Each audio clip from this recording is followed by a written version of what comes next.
Hello, today we're here to talk about photosynthesis, which is comprised of two parts, the Calvin cycle and light reactions. I'm here to talk about light reactions, and later Dan and Eric will come on and tell you about dark reactions, otherwise known as the Calvin cycle. Alright, to start this off, the chemical equation for light reactions is carbon dioxide plus water plus light, which is the sun's energy, equal oxygen and glucose.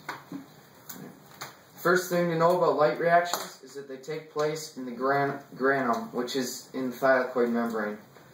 First, the process of light reactions is first that water comes in and breaks hydrogen and oxygen, and water comes in and breaks into hydrogen, oxygen, and electrons.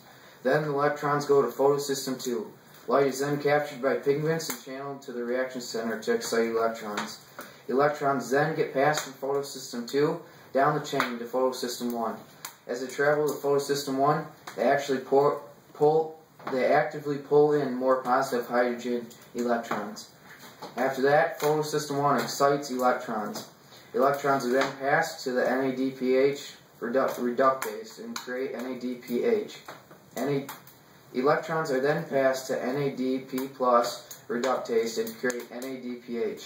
NADPH then goes to the Calvin cycle. After that, hydrogen accumulates in the lumen of the thylakoid.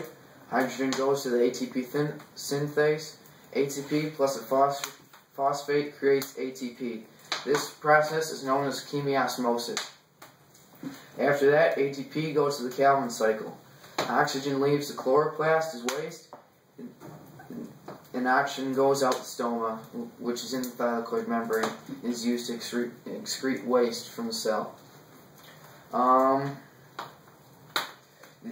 All light-independent reactions happen in the thylakoid. Alright? What's used to absorb light are chlorophyll B, chlorophyll A, and carotenoids. Chlorophylls are responsible for a leaf's color. When chlorophylls are lost, the leaves will change color, which is what happens in the fall. Chlorophyll A is the chlorophyll that transfers energy. Chlorophyll B and carotenoids actually absorb energy and give it to chlorophyll A so the energy can be transferred. Leaving off from news anchor Joe Moscow, we go on to the Calvin cycle. The Calvin cycle occurs in the stroma. In the first step of the Calvin cycle, CO2 enters from outside the thylakoid and travels into the stroma. That CO2 combines with RUBP with the help of a certain enzyme called Rubisco. This creates a short-term carbon compound which is quickly divided into two 3-carbon compounds called PGA. These two 3-carbon compounds have a phosphate added to them by ATP, thus turning into ADP. This ADP travels back to the light reaction cycle to have another phosphate added, thus continuing the cycle. After this occurs, the PGA has that same phosphate removed by NADPH. This is done so that the process does not get overloaded with energy. That ATP is converted to ADP, which is sent back to the light cycle, thus continuing the cycle. That same 3-carbon compound has a P, or a phosphate, removed by NADPH and is reorganized. The NADPH changes into NADP+, which then returns back to the light cycle with the ADP.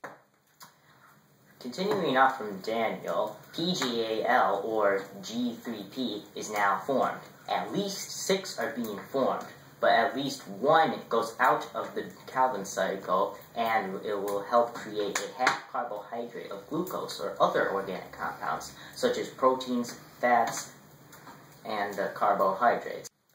While the other 5 PGAL are going back, at least 3 ATP are being added, and then are converted back to 3 ADP. The 5 PGAL will then become RUBP. And now it's time to move on to the environmental influences of photosynthesis. The first thing that affects photosynthesis is temperature. When temperature rises, such as in a desert, small pores on a plant called stomata open. This allows water to leave the plant, and from there it dies. Also, light intensity can change how photosynthesis works. As light intensity increases, the rate of photosynthesis will increase until a certain point where photosynthesis cannot move any faster and it plateaus at a constant rate. That is all. Good night. Brought to you by the courtesy of the Man Cave. Respect the cave.